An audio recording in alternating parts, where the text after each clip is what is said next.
नमस्कार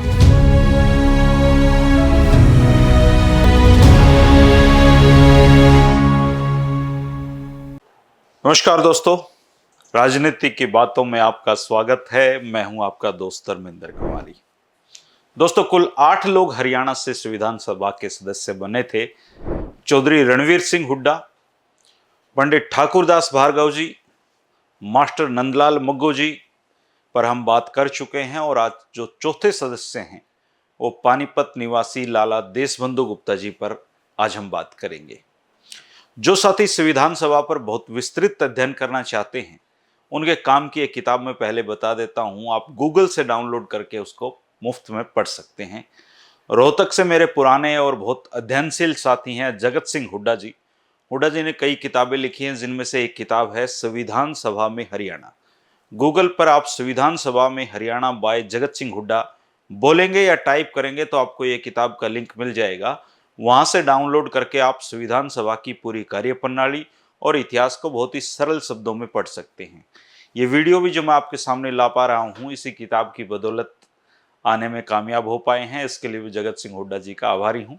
और वो हमेशा गाइड भी करते रहते हैं। अगर किसी पॉइंट पे उनसे जानकारी लेनी होती है तो हमेशा तैयार मिलते हैं।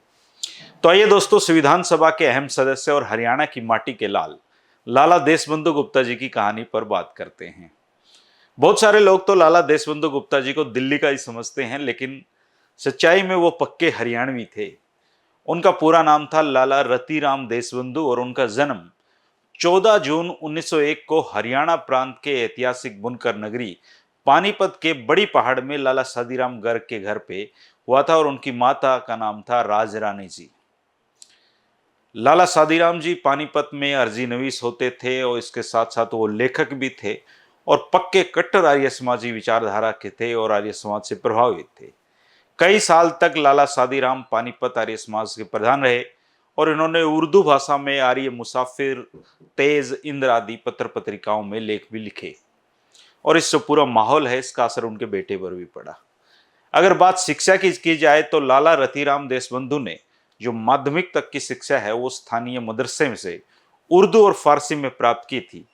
और मैट्रिक आर्य हाई स्कूल अंबाला शहर से 1916 में फर्स्ट डिवीजन से उन्होंने पास की थी। उच्च शिक्षा प्राप्त करने के लिए भारत के विख्यात कॉलेज सेंट स्टीफन कॉलेज गए और इसके प्राचार्य महात्मा गांधी जी के परम मित्र S.K. रुद्र होते थे। लाला देशबंधु जी की जो शादी है वो पानीपत में ही कन्हैया लाल जी होते थे, उनकी पुत्री सोना देवी के साथ हुई थी। और आप परिवार में आपके 3 बहनें थी, 3 भाई आप लोग थे और तीनों भाइयों में से बीच के थे, मझले थे। इनके 4 बेटे और 5 बेटियां हुई। इनके बेटों के नाम है विश्व बंधु, प्रेम बंधु, रमेश बंधु और सतीश बंधु। आपके जो बड़े बेटे हैं श्री विश्व बंधु गुप्ता 1984 में दिल्ली राज्य से कांग्रेस की टिकट पर राज्यसभा के सांसद भी चुने गए थे और all India newspaper editors conference के प्रधान और दैनिक तेज के वो संपादक रहे। कई मीडिया संबंधी राष्ट्रीय और अंतर्राष्ट्रीय संगठनों से वो संबंध रखते थे। आपकी पुत्रियों में जो विमला है, निर्मला, उर्मिला और मंजू हैं। जैसा दोस्तों आपको पहले बताया कि लाला देशबंधु जी के पिता लाला सादीराम गर्ग जी आर्य समाज पानीपत के प्रधान रहे थे, इसलिए उनके जो बेटे हैं लाला रतिराम देशबंधु युवा अवस्था में ही लाला लाजपत राय जी और स्वामी श्रद्धानंद जी, डॉक्टर रामजी लाल हुड्डा और चौधरी मातूराम आर्य आदि के संपर्क में आ गए थे। लेकिन जो स्वामी सदानंद जी थे, गुरुकुल जो संभालते थे, उनसे वो ज्यादा प्रभावित थे। दिल्ली के चावड़ी बाजार स्थित आर्य समाज के सक्रिय सभासद रहे और वहां रविवारी सत्संग प्रवचन में नियमित रूप से वो उपस्थित रहते थे। स्वामी श्रद्धानंद जी के नेतृत्व में ही शुद्धि आंदोलन भी चला था और उसमें लाला देशबंधु गुप्ता ने बड़ी सक्रियता से हिस्सा लिया था। पानीपत में आर्य समाज के उत्सव जो भी उत्सव होते थे उनमें वो बढ़ चढ़कर भाग लेते थे और स्वामी श्रद्धानंद जी के साथ रहकर अनेक व्यक्तियों की शुद्धि करवा के वेदामृत का पान लाला देशबंधु गुप्ता ने करवाने का उनको अवसर मिला था। लाला देशबंधु जी तेज समाचार के माध्यम से वैदिक प्रचार, शुद्धि आंदोलन का उन्होंने प्रचार किया और पानीपत के महान समाजसेवी और कट्टर आर्य समाजी श्री लाला खेमचंद और आपसे जो आपके जो साधु थे रामानंद सिंगला, आपके साथ मिलकर आर्य समाज को आगे ले जाने का अहम योगदान उस दौर में उनका रहा। अगर स्वतंत्रता आंदोलन की बात की जाए तो उसमें भी लाला देशबंधु गुप्ता ने अपना अहम योगदान दिया और 1920 में महात्मा गांधी द्वारा असहयोग आंदोलन का बिगुल बजाया गया तो आप स्वयं गांधी जी के मित्र और आपके कॉलेज के प्राचार्य श्री एस के रुद्र के कार्यालय में गए और कॉलेज से त्यागपत्र का आवेदन दिया, जो खुशी खुशी स्वीकार कर लिया गया। लाला लाजपत राय जी की प्रेरणा पाकर दिल्ली में तिलक स्कूल ऑफ पॉलिटिक्स में प्रवेश ले लिया और यह स्कूल तिलक जी की स्मृति में लाला लाजपत राय ने स्थापित किया था और इसका मुख्य जो उद्देश्य था वो था युवाओं को अपने साथ जोड़ना और राष्ट्रीय आंदोलन के लिए चरित्रवान और अनुशासित युवाओं का एक दल तैयार करना। इस काम में फिर ये जुट गए। लाला लाजपत राय ने आपकी प्रतिभा को शुरुआत में ही पहचान लिया था और अपने जो पत्र थे उनके वंदे मातरम, उसके लेखन और संपादन का कार्य लाला देशबंधु गुप्ता जी को सौंप दिया था। कुछ समय बाद जब इंग्लैंड के प्रिंस ऑफ वेल्स मुंबई में आए थे और इस यात्रा का जो स्वागत करने के लिए अंग्रेजों ने पूरी तैयारियां की थी, अंग्रेज सरपरस्त लोगों ने तैयारियां की थी, लेकिन जो देशभक्त लोग थे उन्होंने यात्रा के बहिष्कार के लिए शहरों में हड़ताल का आह्वान किया था, परंतु पारसियों और एंग्लो इंडियन जो लोग थे उन्होंने अपनी दुकानें खुली रखी थी। पूरे 3 दिन तक दिल्ली में गोलियां चलती रही थी दोस्तों और 53 व्यक्ति मारे गए थे। सरकार ने इस अवसर का लाभ उठाकर इस आंदोलन को कुचलने की रणनीति बनाई थी और उसके कुचक्कर में बहुत सारे लोग आ गए थे। 24 नवंबर को सर्वप्रथम लाला लाजपत राय जी की गिरफ्तारी हुई और उस समय 40,000 लोगों ने जेलें भरी थी। स्वामी श्रद्धानंद ने आर्य समाज और हिंदू महासभा को सक्रिय करने का काम किया और गोरक्षणी सभा के प्रधान के तौर पर उन्होंने प्रिंस के बहिष्कार की अपील निकाल दी। प्रिंस का स्वागत हड़तालों और काले झंडों से करने का आह्वान किया गया। स्वामी श्रद्धानंद जी ने भी रतिराम देशबंधु गुप्ता, प्रोफेसर इंदर लाल और लाला शंकर लाल और अब्दुल रहमान जैसे कार्यकर्ताओं को मैदान में उतारा और इन्हें बहिष्कार को सफल बनाने के लिए अलग अलग कार्य सौंप दिए। श्री रतिराम देशबंधु गुप्ता जी ने दलितों में व्याप्त जो राजभक्ति निरस्त करने का, उनका राजभक्ति को उठाने का बीड़ा उठाया और वो जाटुओं की चौपालों में गए। वे उन दलितों के कार्यक्रमों में गए जहां गैर दलित नहीं जाते थे आमतौर पर, उनको समझाया, महात्मा गांधी जी के भाषणों की जानकारी दी, उनके विजन की जानकारी दी। खुद भी बहुत अच्छा भाषण वो देते थे और इन कार्यक्रमों में देशबंधु जी को फिर अथाह लोकप्रियता मिली और वो दलितों के बेहद लोकप्रिय नेता भी बने। आह्लादित स्वामी श्रद्धानंद ने उनको देशबंधु की संज्ञा से अलंकृत किया और अभी तक तो वे रतिराम थे और इसके बाद वो देशबंधु के नाम से प्रसिद्ध हो गए और प्रदेश कांग्रेस ने भी उनको प्रचार मंत्री अपना नियुक्त कर दिया। लाला देशबंधु गुप्ता जी अपने जीवन काल में बहुत सारे समय उन्होंने जेलों में गुजारा। 5 जनवरी 1922 को 1 साल की सजा उनको सुनाई गई थी। वे पंजाब की कुख्यात मियांवाली जेल में बंद रहे थे। 24 अक्टूबर को स्वामी श्रद्धानंद को भी इस जेल में पहुंचा दिया गया था और डांडी के नमक कानून को तोड़ने के एवज में 9 अप्रैल को दिल्ली के शालीग्राम में नमक मोर्चा आपने संभाला और ये सभा स्थल से ही आपको गिरफ्तार अंग्रेजों ने कर लिया था और 6 महीने की सजा फिर हो गई थी। खास बात यह कि इसमें जो लाला जी की पत्नी थी सोना देवी जी, उन्होंने भी सविनय अवज्ञा आंदोलन में राष्ट्र सेविकाओं के जत्थे का नेतृत्व किया था और जेल में गई थी। 24 अप्रैल 1932 को लाला देशबंधु के नेतृत्व में 38 सत्याग्रहियों का जत्था अनारकली से चांदनी चौक पहुंचा और पुलिस ने भीड़ को विसर्जित करने के लिए लाठीचार्ज कर दिया। पुलिस ने लाला जी को गिरफ्तार कर लिया और उसके बाद उनको 1 साल की सजा हुई और दोबारा जेल में बंद कर दिया गया। इस बार उनको मिली मुल्तान की जेल। व्यक्तिगत सत्याग्रह में गिरफ्तारी भी उन्होंने दी और अब जो गुजरात है और जो वो हिस्सा पाकिस्तान में आता है, जेल में रहे। भारत छोड़ो आंदोलन के तहत वो जेल गए और 2 साल की सजा उनको हुई। जून 1944 में वो फिर रिहा हुए और मियांवाली, लाहौर और मुल्तान के जेलों में उन्होंने लंबा वक्त बिताया। चौधरी रणवीर सिंह हुड्डा जी जो होते थे और लाला देशबंधु गुप्ता जी 1942 में भारत छोड़ो आंदोलन में काफी समय तक सेंट्रल जेल लाहौर में जेल में बंदी रहे और जेल के दीवानी घर में इनको कैद करके रखा गया था। इसी प्रकार लाला जी मियांवाली, दिल्ली, मुल्तान, गुजरात सेंट्रल जेल और बोस्टल जेल लाहौर जेलों में रहे और 1921 से 1942 तक कुल 7 बार जेलों में वो गए। अब बात करते हैं दोस्तों संविधान सभा में उनके योगदान की। स्वतंत्र भारतीय परिषद में कुल 229 सदस्य और भारतीय स्टेटों के कुल 70 सदस्य थे। भारतीय प्रांतों के जो 229 सदस्य चुने गए उनमें से दिल्ली, जो तब उनको दिल्ली कहा जाता था, उसे मात्र एक सदस्य चुना जाना था और ये गौरव प्राप्त हुआ था पानीपत के लाला देशबंधु गुप्ता जी को, जो कि संविधान सभा में दिल्ली के एकमात्र प्रतिनिधि थे। इससे पूर्व श्री आसिफ अली दिल्ली के संयुक्त संविधान सभा के प्रतिनिधि थे और इन्हीं सदस्यों को भारत के संविधान की संरचना करनी थी। 14 जुलाई 1947 को संसद भवन दिल्ली में संविधान सभा का चौथा अधिवेशन बुलाया गया और लाला जी ने 14 जुलाई 1947 को प्रतिज्ञा पत्र पर हस्ताक्षर कर सदस्यता ग्रहण की। इन सदस्यों में मुस्लिम लीग के सदस्य भी थे, जो कि यूपी, बिहार, मैसूर आदि प्रदेशों से चुनकर जीतकर आए थे।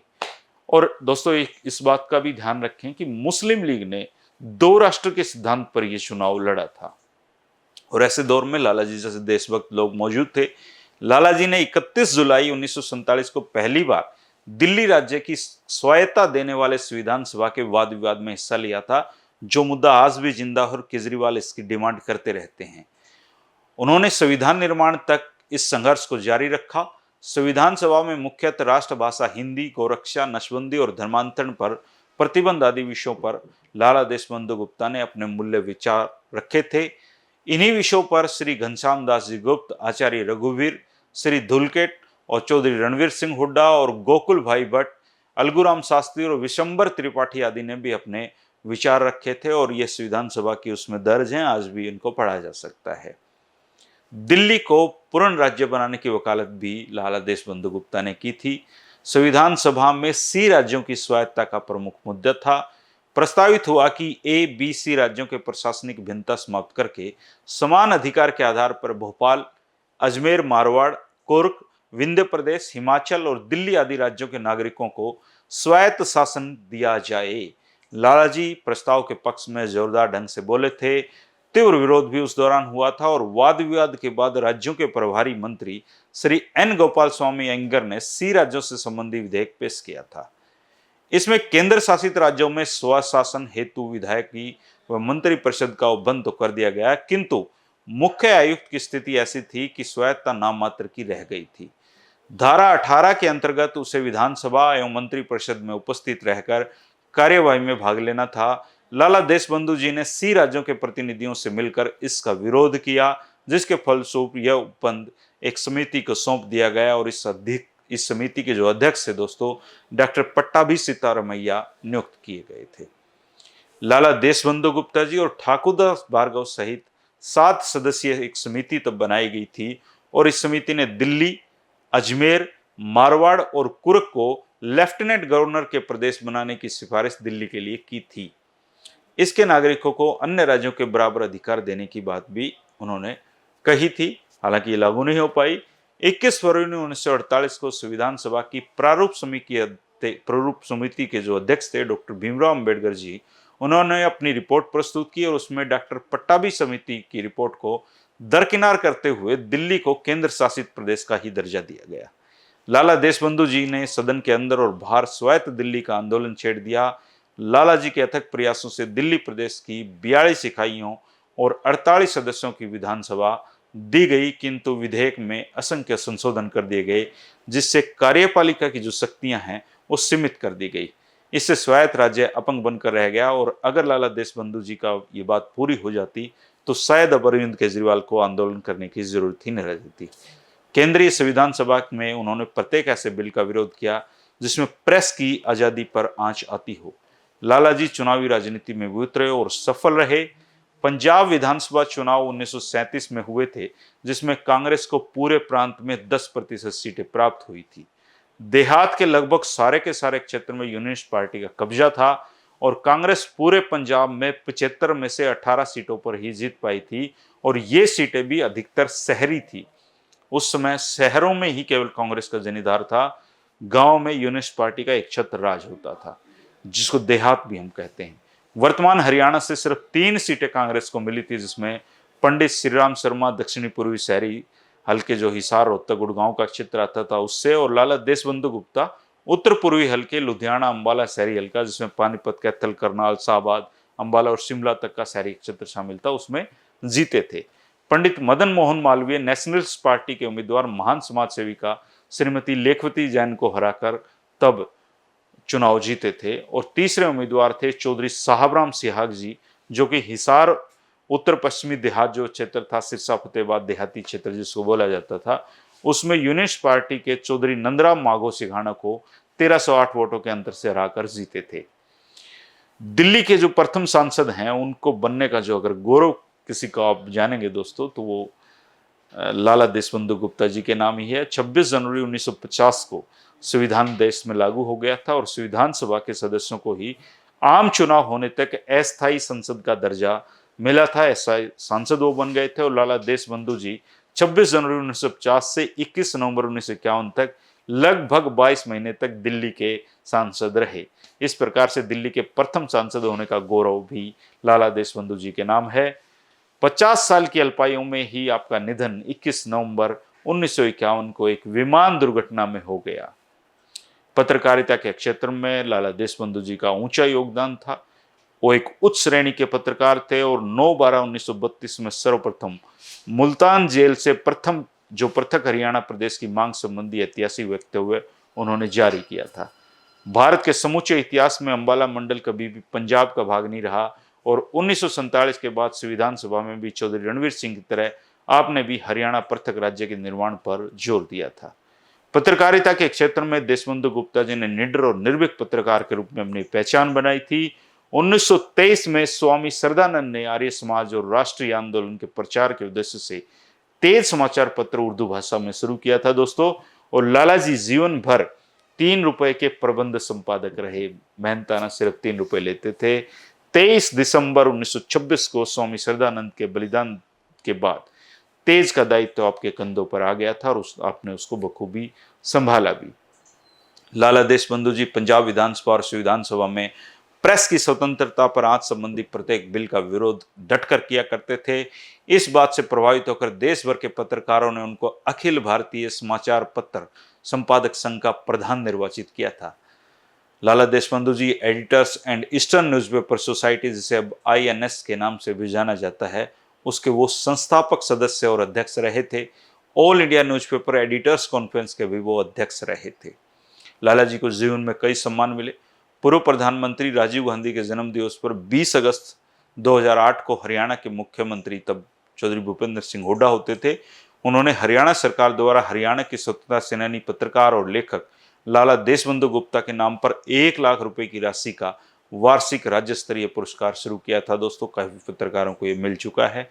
हरियाणा में 2008 से पहले कोई लाला देशबंधु जी का नाम तक नहीं जानता था, लेकिन हरियाणा के तत्कालीन मुख्यमंत्री चौधरी भूपेंद्र सिंह हुड्डा ने पानीपत के लघु सचिवालय के उद्घाटन के अवसर पर 2011 में लाला जी की एक प्रतिमा का अनावरण किया था और पानीपत में देशबंधु गुप्ता राजकीय महाविद्यालय भी शुरू किया गया है। पानीपत के लोगों को के साथ ही हम हरियाणा के तमाम लोगों को गर्व है कि लाला देशबंधु जी हरियाणा की धरती पर पैदा हुए थे। भले ही उनका राजनीतिक क्षेत्र दिल्ली रहा और दिल्ली के लोग उनको अपना मानते हैं, लेकिन स्वतंत्रता सेनानी तो सबके साझे होते हैं। दिल्ली के करोल बाग में देशबंधु गुप्ता रोड है, देशबंधु कॉलेज है, देशबंधु वाटिका, अनेक स्मारक उनके नाम पर हैं। और ये लाला देशबंधु गुप्ता जी की एक हैरत अंगेज कहानी थी दोस्तों। कल हम चौधरी निहाल सिंह तक्षक जी पर बात करेंगे और हरियाणा के अधिकतर लोगों ने तो चौधरी निहाल सिंह तक्षक के बारे में बहुत कम लोग जानते हैं, लेकिन उनका काम बहुत बड़ा था दोस्तों। वो जो रियासतों का काम जिसको सरदार वल्लभ भाई पटेल को जिनका श्रेय दिया जाता है, वो चौधरी निहाल सिंह तक्षक जी जैसे लोगों की वजह से ही संभव हो पाया था। तो कल बात करेंगे चौधरी निहाल सिंह तक्षक की। आप अपने कमेंट्स जरूर दिया करो दोस्तों, जिसके बारे में थोड़ी सी भी आप जानकारी रखते हैं तो कमेंट करके जरूर बताया करें। शुक्रिया, नमस्कार। कल मिलते हैं चौधरी निहाल सिंह तक्षक जी की कहानी के साथ।